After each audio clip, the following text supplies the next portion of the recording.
তোমরা যারা নামাজ আদায় করো না, নামাজ কঠিন কিছু তো নয়। আমি তোমাকে কি নামাজের একটা নমুনা বলবো? দেখো নামাজ কি জিনিস।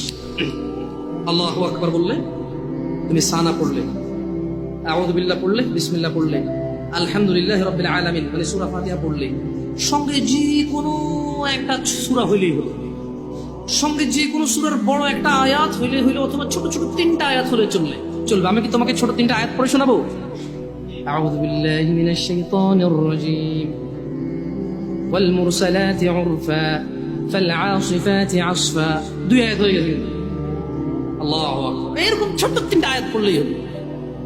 কুল হুয়াল্লাহু আহাদ আল্লাহুস সামাদ লাম ইয়ালিদ ওয়া লাম ইউলাদ ওয়া লাম ইয়াকুল লাহু কুফুয়ান আহাদ। তো জামশেদ ভাই, নামাজ সহজ কিভাবে? আমি তো শুধু আলহামদুলিল্লাহ সূরা পারি আর কুলহুল্লাহ পারি, আর কিছু এখন পারি না। তো ঠিক আছে, তুমি প্রথম রাকাতে আলহামদুলিল্লাহ সূরা পড়ো, রুকুতে যাও। আচ্ছা, প্রথম রাকাতের রুকুতে সুবহান রাব্বিয়াল আযীম, সুবহান রাব্বিয়াল আযীম, সুবহান রাব্বিয়াল আযীম। দ্বিতীয় রাকাতের রুকুতে কি অন্য কিছু? সেম। আসলে কি প্রথম রাকাতে যেটা পড়ছি ওটাই, যদি 3 নাম্বার রাকাত হয় তাইলে আল্লাহ 3 নাম্বার রাকাতেও রুকুতে সেম, ভিন্ন কিছু না। এটা খুব কঠিন কিছু মনে হচ্ছে না, ঠিক না? একটা মুখস্থ করতে পারলেই হলো। আচ্ছা, চতুর্থ রাকাতের রুকুতে কি করবো? সেম। আরে না, এখানে অনেকে